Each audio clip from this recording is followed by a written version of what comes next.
Well,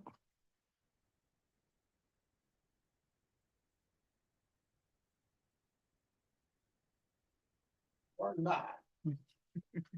You are looking at the committee room.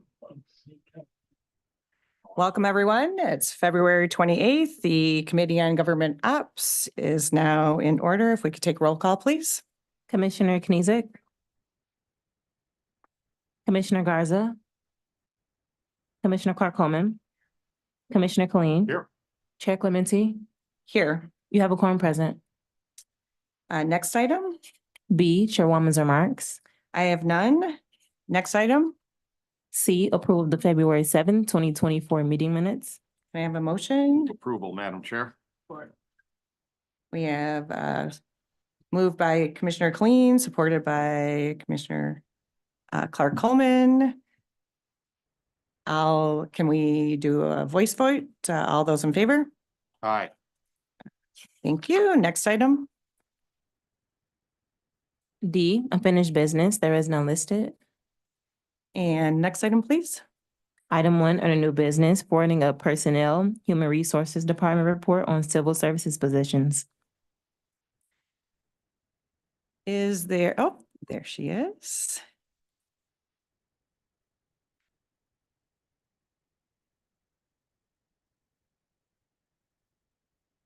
Good morning or afternoon Good now. Good afternoon, yes. Donna Wilson, Personnel Human Resources Director. How are you? Very good. Good. Civil service positions, do you just want me to kind of Can do you some? just give us just a general highlights? All right. I just have it. So looking through the report, I kind of want to highlight just a few items. So on the page of the positions that are filled, we have 2,884 positions filled, 1,042 vacant, which gives us a budgeted of 3,126. And for PHR, we have 455 requisitions. So those are the positions that we are actively recruiting for. If we kind of look at some of the classifications of positions, I'm just going to do the police officers. We just had a class of 19 start. So when we say we have 84, that would have been in January. The 19, we have a balance of 65 positions that requisition. And typically the sheriff's office does about 3 to 4 recruit schools a year. And so we hire in groups versus individuals at the time. And then if we look at some of the other classifications of like equipment repair specialists and electricians, those are our skilled trades. And we are currently in collaborative bargaining, looking at market wages and seeing what we can do to help recruit and retain. Okay. Are there any other questions that you have on the civil service positions? Commissioner Clean, go right ahead. Oh. Thank you, Madam Chair. Over the last, year and a half, there's been raises in certain departments and certain, are we tracking to see the efficacy of being able to hire into those positions now that there's higher wages? That Are we bringing in more people as a result? Yeah, we are bringing in more people, but as we know, we have also an age workforce. We have people we bring in, people who leave. So our numbers are tracking about the same, but if you think about recruitment nationwide since the pandemic, we are holding pretty steady with national trends. Meaning that bread and water? Yes. Yeah, I don't know if you want to include that in the report, right? Because that's always a matter of discussion, right? And hopefully there's some benefit improvements coming, but just to track the efficacy here, because this is what everybody's doing, right? Everybody is out there is bumping in government 3-4% trying to, and then I wonder if that offsets each other. Well, sometimes it does, but, with the wage increases, with the benefit increases, like Mr. Evans said, that we want to be able to recruit, and this allows us to even have those discussions. I know the prosecutor's office is doing recruitment, attending a lot of national recruitment activities. So to even be able to offer a market wage Yeah. for people to consider Wayne County employment. Yeah, and our employees need it. Mhm. But in the end, is everybody still in the same boat? There's only so many people, so we have an indication, if what we're doing, or is there something deeper and more systemic going out there in the workplace? That even if we increase wages 25%, right? Is that going to bring a flood here, or is that just the way things are now? Right. Well, first, just getting to the door, just getting there, addressing the wages, the benefits, and But there, yeah, I'm just looking at efficacy. yeah, I Especially understand. Thank given, you. I guess, a strange labor market out there. All right, thank you. Okay, Thank you, thank Madam you. Chair. Thank you. Commissioner Clark-Coleman. Yeah, so I guess following up on Commissioner Kleen, and we just had a gentleman here at PS&J Public Safety just before this meeting, Mhm. who was here because of salary he felt that the clerks, what were they clerks? Court clerks were being underpaid. Yep. And so, and I asked the question if they were part of the group that had received adjustments, Mhm. and it didn't sound like it. So that brings my question: are we let's see, have we addressed all of the clerks or just part of them? So the court clerks are in the AFSCME non-supervisory union, and they have received some wage increases, but we are currently meeting with them now to look at various market rate increases and also career pathing. Well, I'm sorry he just left. I'm sorry he wasn't here because I asked that question, if they were part of it. And so what he did not know is that currently that you are in negotiations to increase those wages. Yes. Okay. All right. Thank you very much. Thank you. Can I have a motion on this item, please? Move to receive and file, Madam Chair, Or and And, forward to the full commission. and all those in favor, do we have to take a vote or can we do all in favor? Okay, let's do a voice vote on this one. aye. All Aye. those in favor? Aye. Aye. Any opposed? Okay. Madam Clerk, item two, please. Item 2, forwarding a Wayne County Connect 43 Steering Committee Monthly Meeting Report. Hey, good afternoon, all. This is through the chair, Mike Jameson, Connect 43 Project Director. Can you hear me? Yes. Yes, we can. Thank you. Any updates on this? Yeah, no. So just to kind of further from that stair code from the beginning of the month, we are in the throes of testing and conversion in preparation for the user acceptance testing. We actually ended up delaying a refresh of the environment. I'm kind of getting technical, but that allowed us to kind of continue testing for the remainder of the month of February, which allowed us to get some of the tests where we were almost complete, but we're waiting on either items from a third-party integration or just items that because they had failed and we had to retest them.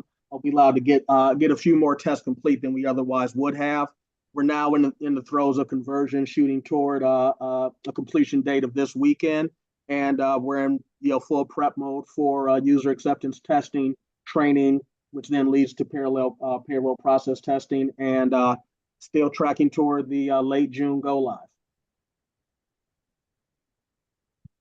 Do any commissioners have any questions? Okay, thank you very much. Thank you. Can I have a motion to receive and file this? So move, Madam Chair. Support. Made by Commissioner Cleen, supported by Commissioner Clark Coleman. All those in favor, please say aye. Aye. Any opposed? Next item, please, Madam Clerk. Item 3, requesting commission approval of Amendment 2 to a 2-year legal services agreement with Perkins Law Group, PLLC, in the collective bargaining negotiations matter. Good afternoon. Good afternoon, Sue Mo, Deputy Corporation Counsel. This is an amendment to a legal services contract with Perkins Law Group, who are assisting us with the collective bargaining negotiations that Ms. Wilson just told you guys about. Any questions? Move for approval, Madam Chair. Support.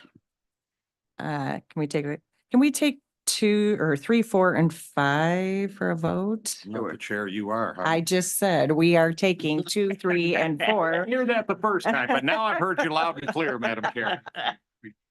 I'm sorry, 3, 4, and 5, excuse me. All right, so the next item, please, Madam Clerk. Item 4, requesting commission approval of Amendment 1 to a 2-year legal services agreement with Dickinson Wright PLLC in the matter of Crystal Perry versus the County of Wayne, Donna Wilson, and Matthew Carmona. Any questions, or would you like to give us some? Good afternoon. Claire Mason Lee, Assistant Corporation Counsel, Chief Attorney over the Labor Employment and Workers' Compensation Group. This is a relatively new litigated matter, and we received a updated budget from our outside counsel, so that is reflective here of the amount for the current contract. And how long will this contract be for? Until the matter is resolved. I see, okay. Anyone have any questions? All right, let's move on to the next item, please, Madam Clerk. Item 5, requesting commission approval of Amendment 1 to a 2-year legal services agreement with Dykema Gossett in the matter of Melissa Ingram versus Wayne County. Chair, Commissioners. My name is Allegra Mason. I'm the principal attorney of the litigation group for Corporation Counsel. This is a legal services or an amendment to a legal services contract with outside counsel. Dykema Gossett is helping us or assisting us with a potential class action that is pending in the Eastern District of Michigan. I believe it's a 2-year legal services agreement, and this would be an amendment based on the current amount that has been spent so far on this litigation. All right, does anyone have any questions about this? Okay, can I have a motion? Oh. One more time again. Okay. So move for approval, 3, 4, and 5 was made by Commissioner Cleen and supported by Commissioner Coleman. Can you take a vote, please? Commissioner Kenizik? Commissioner Garza? Yes. Commissioner Clark Coleman? Yes. Commissioner Kleen? Yep. Chair Clementi? Yes, Motion carried. thank you. Moving on to item 6, please. Item 6, requesting commission approval of Amendment 1 to a common source agreement with Metropolis, Michigan to continue providing licensed parking spaces at the Bricktown Garage, 713 Bobian Boulevard, Detroit, for county and Third Circuit Court employees until the criminal justice complex opens. Hi. Good morning. Through the chair, Jim Jernigan, Assistant Corporation Counsel. This is an amendment to an agreement that we reached with Metropolis, Michigan for parking at Bricktown facility for the Third Circuit Court employees at Frank Murphy Hall. Basically, as soon as we're able to transition them to CJC, this agreement will be over with. So as soon as everyone is transferred, then this will, so you're extending it, I think, so 7 months or something, just until we know. Okay, very good. Does anyone have any questions about this? Okay, can I have a motion to and a support? Support. Motion made by Commissioner Garza, supported by Commissioner Cleen. Can we take a vote, please? Commissioner Kenizik? Commissioner Garza? Commissioner Clark Coleman? Yes. Commissioner Kleen? Yep. Chair Clementi? Yes, Motion carried. thank you. Next item, please. Item 7, forwarding notification of an emergency procurement report for a 1-year comparable source agreement and addendum with Aegis Group Search Consultants to assist the county in its juvenile detention facility, to assist the county in its search for a division director of juvenile institutional care services and a director of the juvenile detention facility. The juvenile detention. Okay, I thought we already, who is the one Oh. currently? hold on a second. Can you please come to the table? So I think there is a little bit of confusion because we might have already done the hiring and then this is so if you want to just go through this a little bit. Sure. I can go through using the services of Aegis, and maybe somebody from MNB or JYS may want to talk about it, but under the emergency order that we procure the service of recruitment Aegis to recruit for the director, division director of JYS for institutional care and for a JDF director.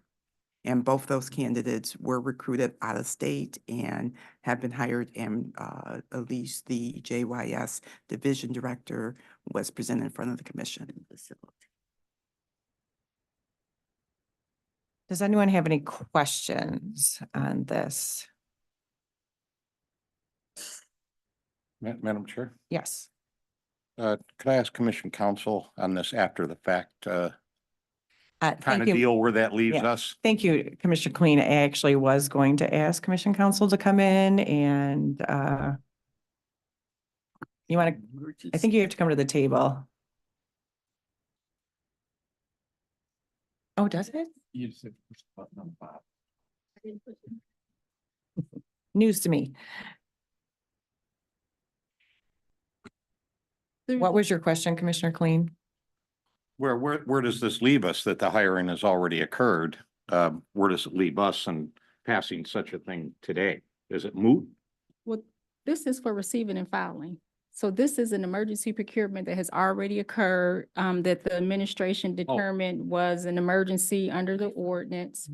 And they hired the vendor. I believe the vendor has likely been paid and all services rendered. And so this is just under the ordinance where they have to submit it to this body within 60 days. Gotcha. And that time frame did take place, correct? Within the,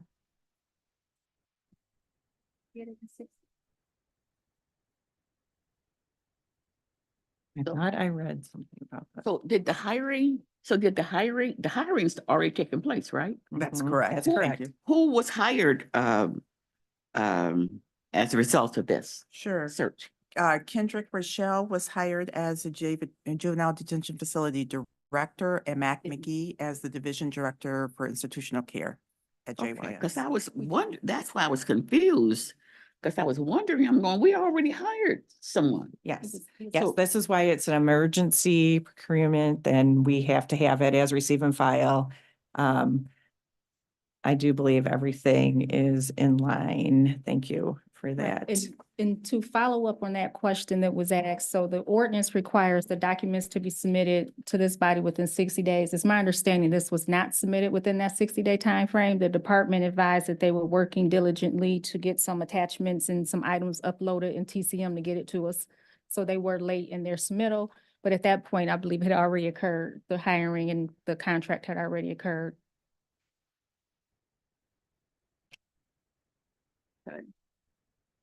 Okay, Move Are to you- receive and file.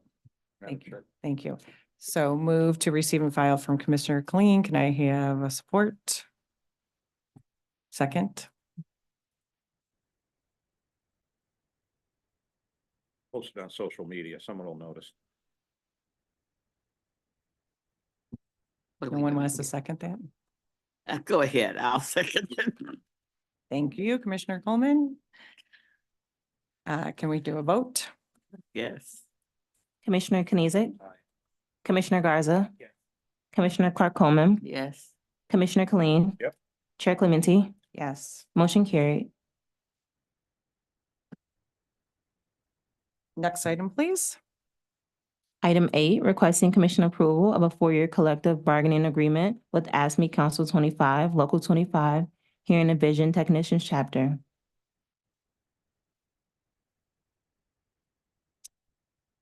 All right, so could you please introduce yourself? Sure. Good afternoon. I'm Donna Wilson, PHR Director. And with me. Yeah, good afternoon. I'm Carolyn Nemo. Can you please push a button? Yes. Thank you. Good morning. My name is Carolyn Nemo. I am Deputy Director and Chief Health Equity Officer for our Department of Health, Human and Veteran Services. And can you just give an overview of what you're doing here with the vision and hearing technicians? Yeah, so this has been, I know we're calling it, well, it is collective bargaining, but we have truly implemented a collaborative bargaining where we worked closely with this unit that is in our public health division. This is one of our oldest programs when it comes to public health, and we've been very effective. And so what we started off by looking at the job descriptions and looking to see where we can actually offer career progression. We have vision and hearing techs that have been with us more than 10 years. We have techs that are committed. They know the community. So we worked hand in hand, and they shared with us how we can actually accomplish this. We did a comparable analysis looking at other regional programs like Oakland County, the city of Detroit, Washtenaw County. We also looked at Macomb County, and we looked at their programs, we looked at their job descriptions, and our goal was to actually build one of the most competitive position description, as well as actually bring our team to a competitive wage. And I'm happy to say we have accomplished that with the changes that we are making in this bargaining agreement. How big of a group how many people are in this? We have 15 that we have under this collective bargaining agreement of positions filled and unfilled. I also would like to acknowledge that we do have the Hearing and Vision, Susan Dyer or Richard Johnson online from the union. Very good. So there's 15, are they're all filled positions, or there's some vacancies? There's 7 that's going to the 1, 3 that are going to the 2 level and 5. So that would be filled. So this is a different tiering system Yeah, that so- you Yes. do. Is that And- me? Just to reiterate that this is a 3-year extension of the CBA, and part of Mr. Evans' commitment to review wages, benefits, and other operational issues to attract and retain employees. And when Carolyn spoke of a career path, that we previously under the CBA only had a hearing and vision threshold technician. So you came in as a hearing and vision, then you could be a threshold, but the CBA only allowed 8 employees to be threshold. With this new classification tiering, anyone can be a threshold as you progress and have the certifications. So there's training that is involved in moving from and State Okay. required training. Does anyone have a question? Yeah. Commissioner. So you've got how many hearing and vision technicians? This 15, 15? yeah, this contract was priced out for 15. And they are tiered. Yes, So they have a career path to move up. correct. What's the average time that they've been there? They've been with us? 10 years. Yeah, so we have techs that have been with us 10 years.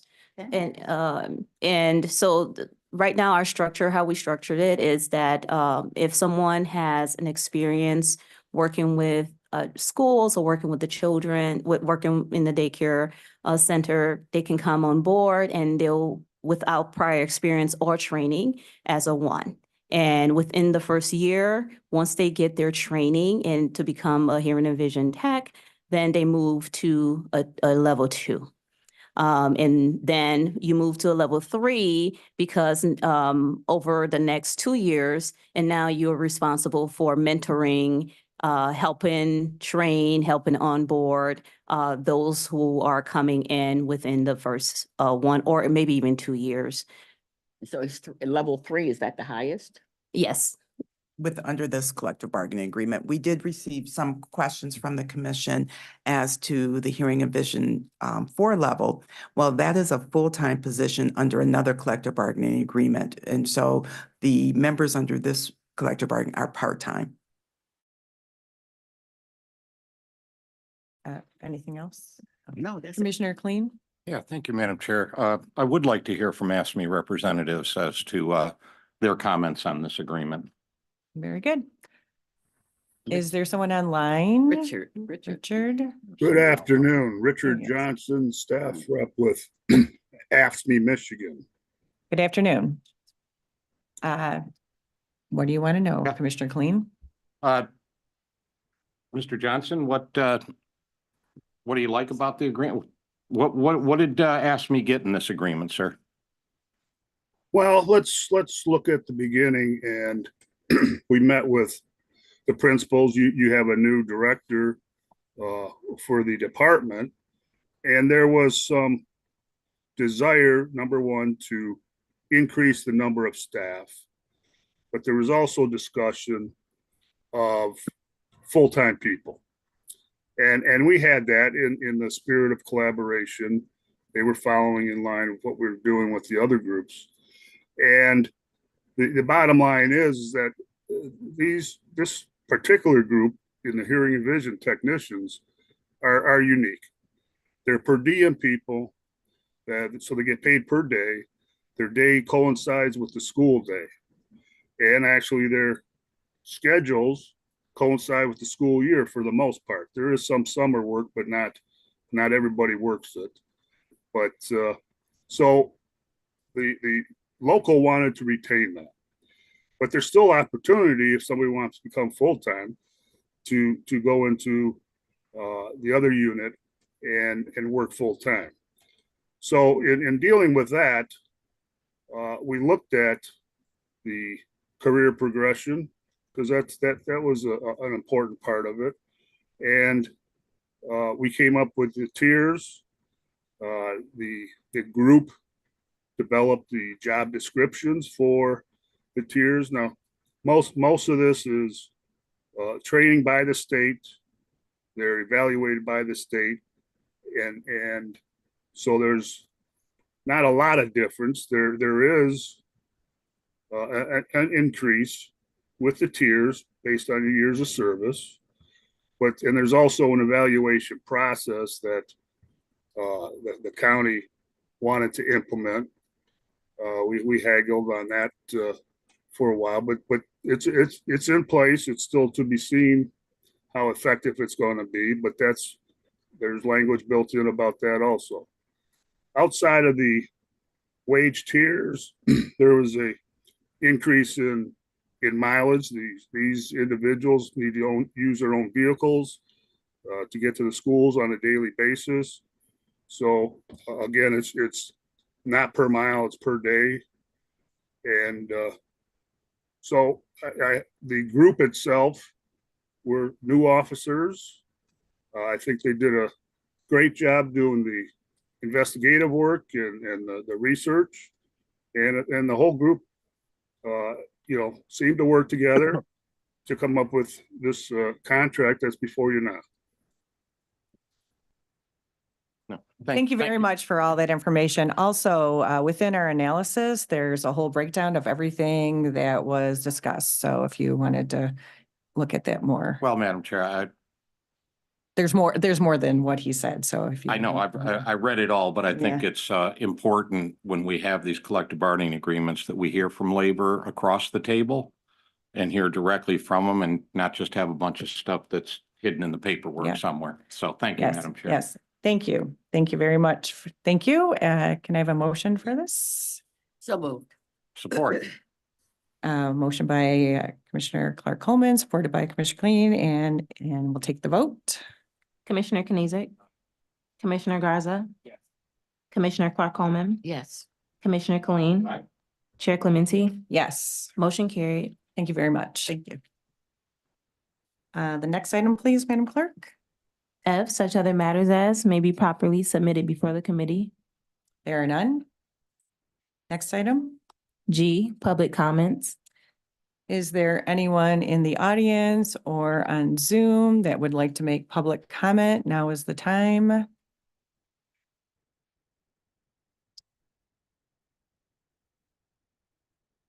Anyone on Zoom or in the audience